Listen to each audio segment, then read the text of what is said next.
The last speaker of this session is Sir Philip Cohen. I think of all the speakers that are going to speak in this session, Philip is the only one I know of who is knighted. Professor Cohen is the former head of the Protein Phosphorylation and Ubiquitination Unit at the Medical Research Council at the University of Dundee, and he's the Deputy Director of the Division of Signal Transduction Therapy, which is Europe's largest collaboration between a basic science unit and the pharmaceutical industry.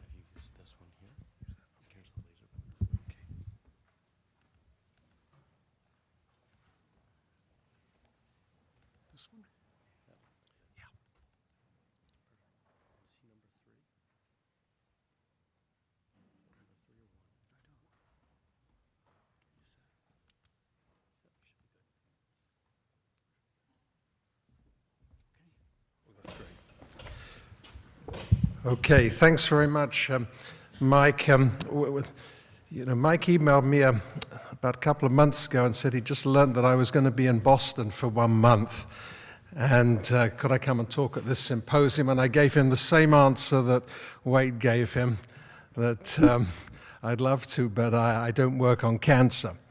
Anyway, after a bit of negotiation, I finally agreed to give my only possible cancer-related talk, which happens to be a project that was done by a graduate student in his first-year rotation, lasting 4 months. So that's what you're going to get today.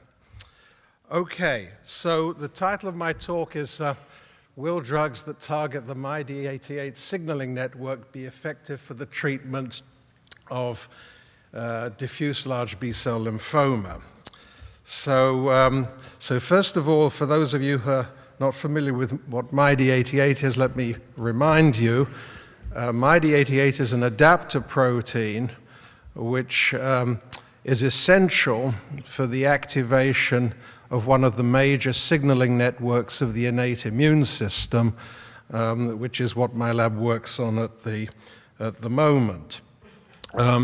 So the MyD88 signaling network normally gets activated when immune cells are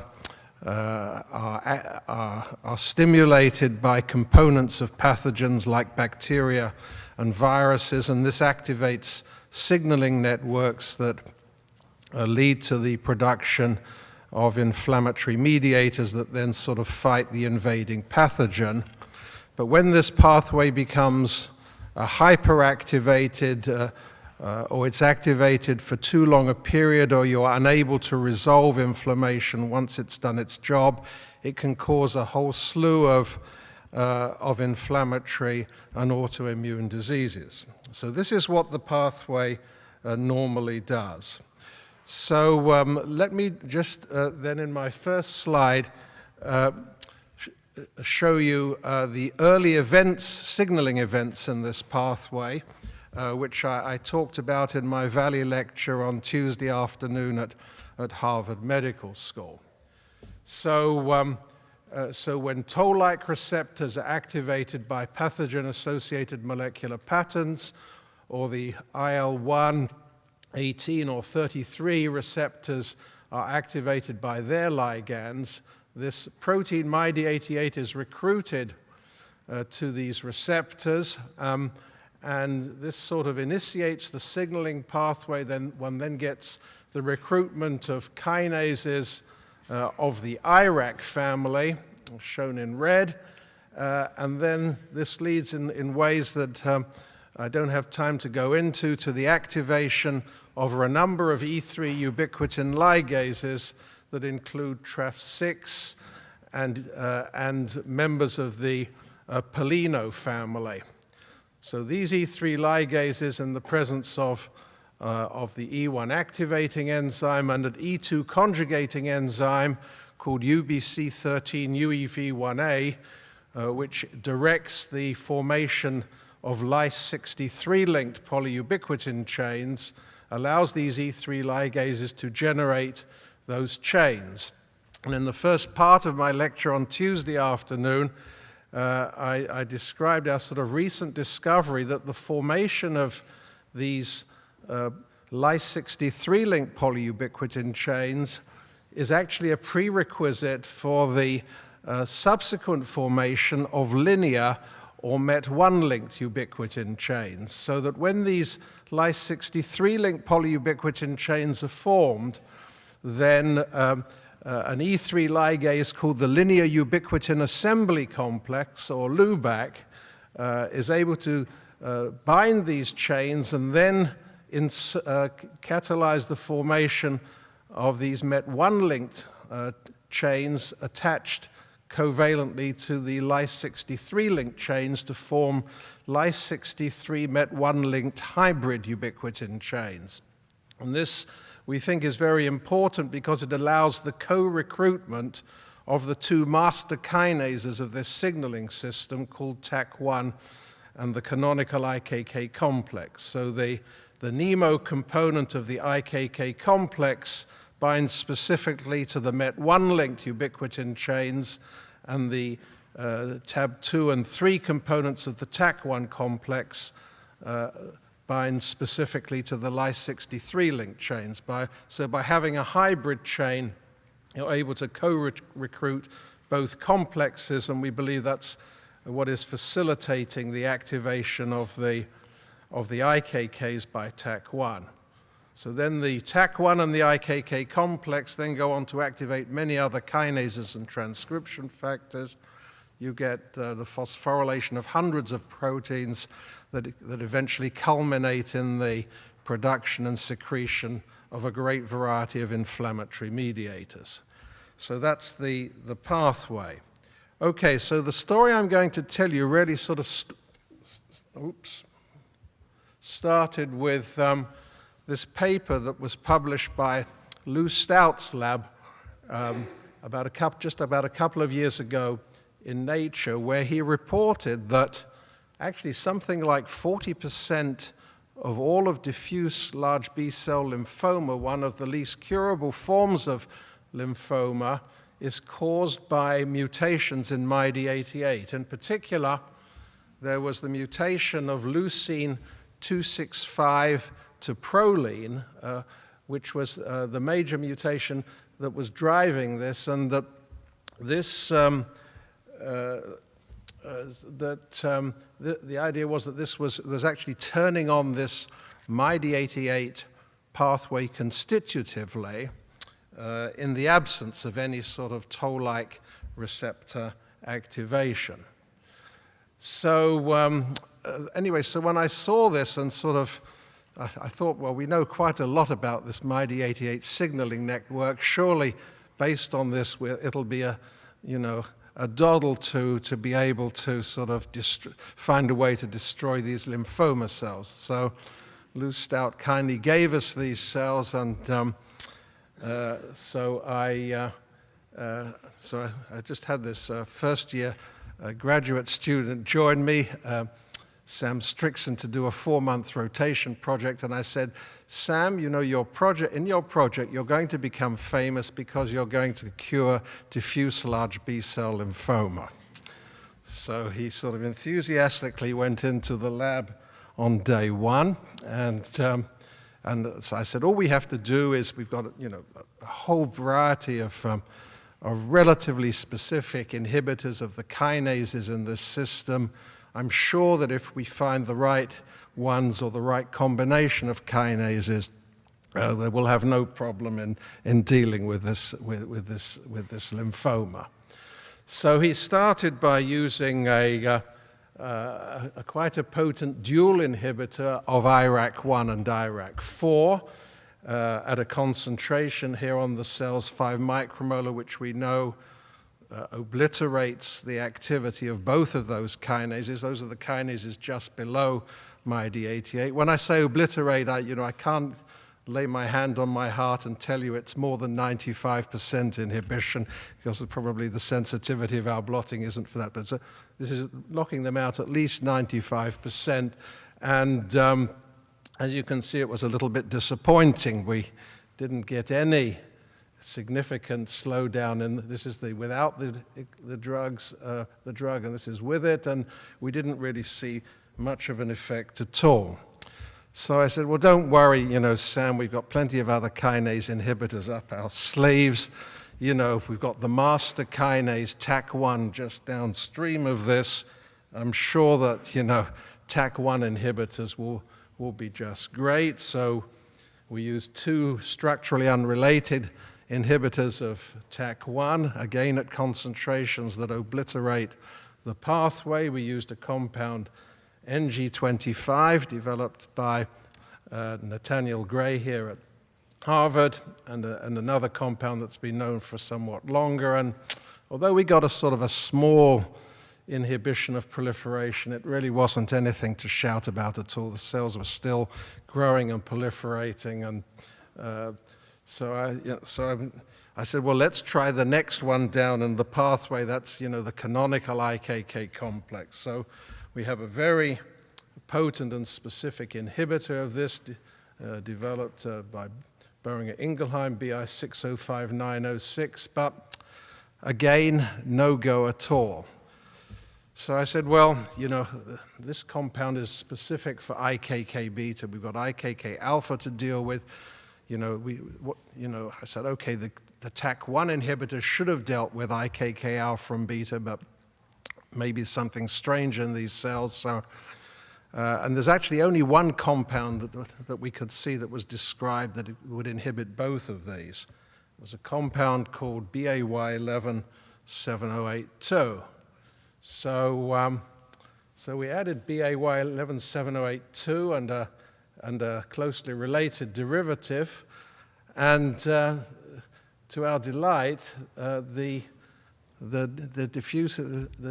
these cells were completely destroyed after about a couple of days of treatment.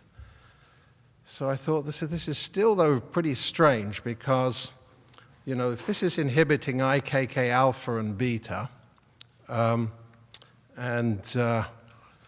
then the TAC1 inhibitors should have worked, because they also completely block IKK alpha and beta. So, okay, so what is this compound? So this is the structure of this compound. It's a rather low molecular mass of 207 Daltons. It was, as you can see from its name, it was a compound developed by Bayer, actually as an anti-inflammatory molecule. It actually was used to in rat models of inflammation and edema and arthritis, and was given every day to these mice once a day for several weeks, and had very beneficial effects in reducing inflammation. So what had been shown is it's an irreversible inhibitor, and it prevented the phosphorylation of I-kappa B alpha, which is one of the classical targets for the canonical IKK complex, and as a result of that inhibited the activation of NF-kappa B. So it was assumed to be an IKK inhibitor. In fact, if you look at the literature, you'll see actually there are nearly 400 papers in which it's been used as an IKK inhibitor to implicate NF-kappa B in a great variety of biological processes and the IKK complex. Anyway, I was a bit sort of concerned about what it was doing and what TAC1 inhibitors were not doing. So I said, look, Sam, let's assay this compound against the IKK alpha and IKK beta. So we did, and we found that it doesn't inhibit IKK alpha and IKK beta at all. Not even at 0.1 millimolar, and nor did it inhibit, IRAK1 and 4, so I thought this is very curious. Sam, we better study this in more detail. So let's see what happens to the activation of the canonical IKK complex in cells when we add this compound here. So then it started to become clearer. So here we were incubating a a cell line that stably expresses the IL-1 receptor with IL-1 beta, which is sort of a classical model for the MyD88 signaling network. And you can see that within a few minutes of IL-1 stimulation, you get activation of the canonical IKK complex. And as you increase the concentration of this compound, you eventually get to a level where it doesn't, the canonical IKK complex is not activated, and nor do you get phosphorylation of its substrate P105, and you actually block the degradation of I-kappa B alpha, which is dependent on its phosphorylation by the canonical IKK complex. So, okay, so it wasn't inhibiting IKK alpha and beta, but it was blocking its activation. But its activation is catalyzed by TAC1, and TAC1 inhibitors had not mimicked the effect of this compound on the cell line. So, and it also, as I just showed you in the last slide, it doesn't inhibit IRAK1 or IRAK4. So what the hell was it doing? So I thought, well, maybe it's working very near to MyD88. Somehow maybe it's not inhibiting IRAK1 and 4, but maybe it's blocking the activation of IRAK1 and 4 in some way. So we looked into this. You can look at this because you can measure here the IL-1, or in this case the LPS-stimulated autophosphorylation of IRAK4.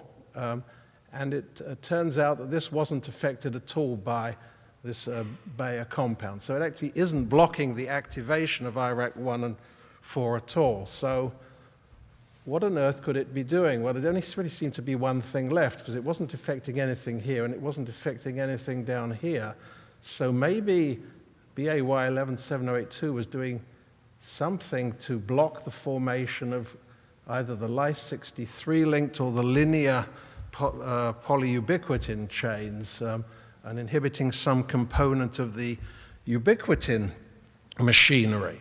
So, okay, Sam, let's look at the formation of Ly63 linked polyubiquitin chains and see what this does. So finally we strike gold. So here you see there's, in unstimulated cells, there's no formation of these Ly63 linked polyubiquitin chains being detected with a specific antibody. And if you stimulate with IL-1, you trigger Ly63 polyubiquitin chain formation. But if you add this compound prior to stimulating with IL-1, it completely stops the formation of Ly63 linked polyubiquitin chains, which is presumably why it's blocking the activation of the canonical IKK complex and the phosphorylation of its substrates. Okay, so this is so just let me remind you how these Ly63 linked polyubiquitin chains are formed. Of course, like all ubiquitination reactions, you need an E1, and a ubiquitin initially gets transferred to a cysteine residue on the E1, and then that's transferred to the active cysteine on the E2, which in this case is UBC13. And then in the presence of an E3, in this case like TRAF6 or the polinos, the E3 catalyzes the transfer of ubiquitin from the E2 to in this case, another ubiquitin to form a Ly63 linkage. So in principle, this compound could have affected the E1, the E2, or the E2, basically, or possibly the E3. So, okay, so we look into this, and so here we're looking at the loading of ubiquitin to an E1, and you can see that actually this compound didn't affect the loading of ubiquitin to E1, but when we looked at UBC13 and got to around 4 micromolar of the compound, the loading of ubiquitin started to go, and then it was completely gone 8 micromolar or above. So, so this was an irreversible inhibitor, so it seemed it might be binding covalently to the E2 and perhaps to the, a reaction with the cysteine residue at the conjugates, that accepts the ubiquitin. So, so we actually did some mass spectrometry, and we saw that. So here is the size of the whole protein UBC13, and then when we react with the BAY117082, the molecular mass increases. But to our surprise, I already showed you that this compound has a molecular mass of 207, but the mass only increased by 51. So what on earth was going on? So anyway, so Sam went into all the chemistry of this, and it's turned out to be sort of actually quite simple, that the reactive SH group on UBC13 by a Michael addition at this disulfide bond was forming a covalent adduct, and then the drug gets cleaved so that just a bit of the drug gets of 51 kilodaltons gets attached to UBC13, and you eliminate the rest of the drug, which is 4-methylbenzene sulfinic acid. So, so this is how it was sort of irreversibly inactivating this E2. I won't go into this, but we actually looked at the chemistry in much more detail using N-acetylcysteine as a sort of a model reaction and purifying all the components and working out their structures by NMR, which was done by one of our chemists, Natalia Shapiro.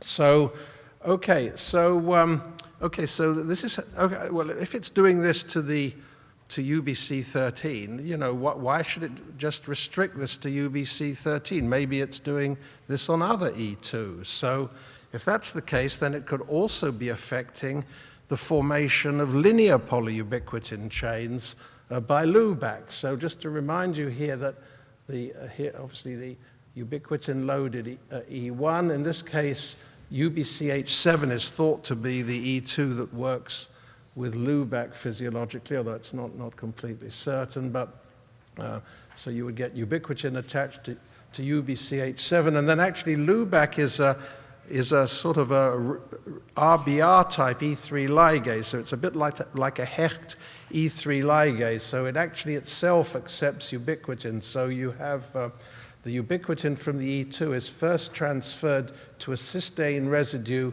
on the catalytic component of Lubac, which is called HOIP, and then then it's transferred, to the substrate, which in this case would be another ubiquitin chain to form a linear polyubiquitin chain. So we thought, well, does this compound also affect UBCH7? And the answer was yes. It was actually even more sensitive than UBC13. It was completely gone at 4 micromolar.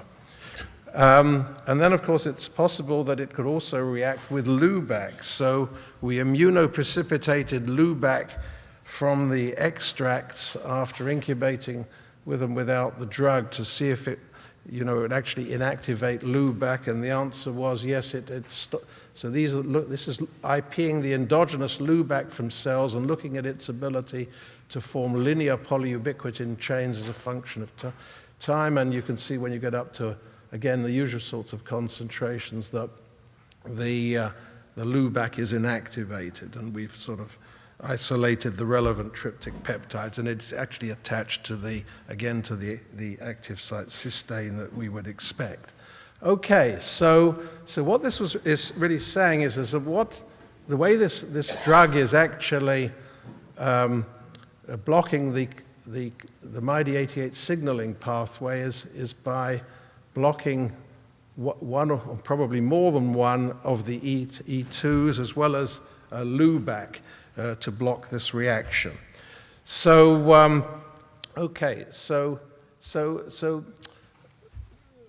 this pathway is not the only pathway in in which Ly63-linked polyubiquitin chains are involved. So if this compound is inhibiting E2s like UBC13, it actually should block all Ly63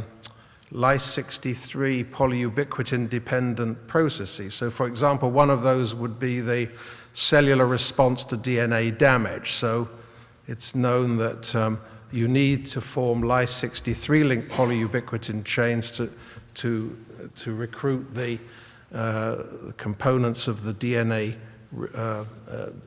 repair apparatus to subnuclear foci. So, for example, a protein called RAP80 gets recruited to the subnuclear foci in response to ionizing radiation, and this is known to be a UBC13-dependent event, and you can see it's blocked by BAY 11708-2.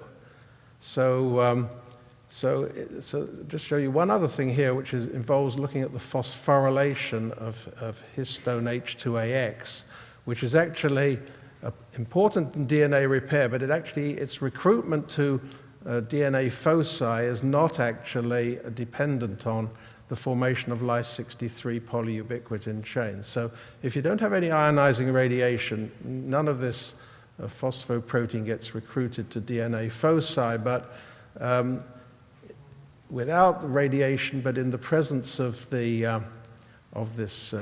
drug, you actually do see its recruitment to DNA foci. So probably what is happening here is that this drug is actually, you're getting a certain amount of spontaneous DNA damage going on, and the drug is blocking, the repair of that DNA, and that's what's leading to this recruitment. So these drugs are clearly not necessarily exerting their effects by inhibiting the canonical IKK complex and the MyD88 pathway at all. They could be doing this by blocking any Lys63-linked or linear polyubiquitin-dependent process.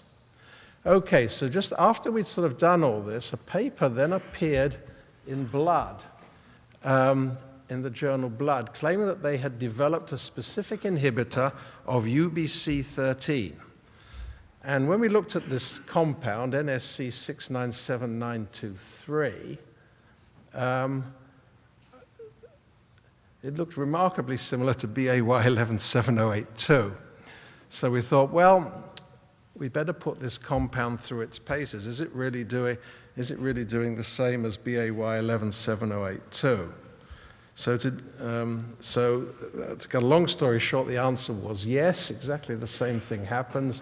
This time the cysteine residue of UBC13, there's a Michael addition here, and the drug again cleaves, and you get the elimination of 4-methylbenzene sulfinic acid, and so you increase the molecular weight of UBC13, not by the weight of the drug, but by 95 kilodaltons, because just part of the drug is attached. So I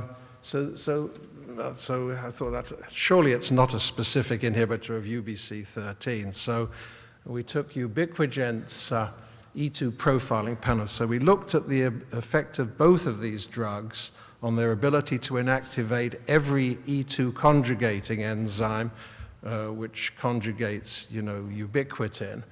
And it turned out that BAY 11708-2 actually inactivates 24 of the 26 E2s in this panel. NSC 697923 is not specific for UBC13, but actually it's more specific than BAY 11708-2. It actually only inhibits 9 of the 26 E2s. So you can see there's a sort of minus and plus the drug. So it's sort of here's UBC13 called with its other name UBE2N, and you can see the conjugation of ubiquitin is gone, but there are various other E2s that are resistant to this. So it is actually a more specific derivative, and actually suggests that if you played around with this type of compound, you actually might be able to get rather specific inhibitors of E2s, so which is sort of quite interesting. So, okay, so just to finish, we thought, well, we've studied, it's inhibiting all of these E2s, it's blocking Lys63-linked polyubiquitination, and it's also blocking linear polyubiquitination. What about Lys48-linked polyubiquitination? So if BAY 11708-2 is inhibiting 24 of the 26 E2s, surely we'll wipe out Lys48-linked polyubiquitination, which is, of course, important for targeting proteins to the proteasome for degradation. So, Sorry, that's... Oh, I've got these the wrong way around. But so anyway, but what I want to sort of show you here is exactly the opposite happened. So much to our astonishment, the BAY11708-2, in a variety of cells actually, this is just Lys48-linked polyubiquitination without the drug, and then with the drug, it enormously increases Lys48-linked polyubiquitination. Actually, not, in fact, even more in some cells than you get with a proteasome inhibitor. So this clearly shows it can't be wiping out every E2 conjugating enzyme, otherwise you wouldn't get any Lys48-linked polyubiquitination. So clearly, one or more E2s is allowing, and E3s is allowing Lys48-linked polyubiquitination. And maybe there's actually a further effect here of BAY11708-2 in inhibiting the proteasome. So of course, very well known in this area is the fact that proteasome inhibitors like bortezomib are sort of very effective for the treatment of multiple myeloma. So, what do they do to these diffuse large B-cell lymphoma cells, and how does it compare with BAY11708-2? So basically, you can see bortezomib at 100 nanomolar does more or less what BAY11708-2 does at 3 micromolar. So where does this all leave us? So let me just give you a summary slide. So first of all, our data suggests that specific inhibition of the kinases that participate in the MyD88 signaling network may not be effective for the treatment of DLBCL. Or at least 95% inhibition is no good. If you could get, 100% inhibition, maybe it would do something, but at least 95% inhibition is no good. This BAY11708-2, used in nearly 400 papers as an IKK inhibitor, actually doesn't inhibit the IKKs. It's actually an inhibitor of the ubiquitin system. And this compound and the related NSC 697893 may destroy these lymphoma cells carrying the MyD88 L265P mutation by preventing the formation of Lys63 and linear polyubiquitin chains and inactivating the processes they regulate, but they are not necessarily processes like involving the MyD88 network. They may be other processes involved like the DNA damage response. This compound, however, may also be destroying these cells by some inhibition of the proteasome as well. Nevertheless, the anti-inflammatory effects of BAY11708-2 described many years ago are likely to be due to the inhibition of the MyD88 signaling pathway. It's actually quite remarkable to me that this compound was given daily to mice in mouse models of inflammation for over a month with very beneficial effects, despite all of these sort of drastic effects that it has on cells. But of course, even the proteasome inhibitor was an unlikely target for the treatment of multiple myeloma. Okay, so that's all I've got to tell you about today. This is just a picture of our building where we're located on the top 3 floors of the complex. And all of the work was done by the first year graduate student, but I also want to thank Lou Stout for the cells and for our mass spectrometry and protein production teams who helped us, Natalia Shapiro, our chemist, and advice from other chemists, bit of help with our studies on the DNA damaging effects from Christophe Lachaud in John Rouse's lab, and Nathaniel Gray for the TAC1 inhibitor we used. Thanks very much for listening to me.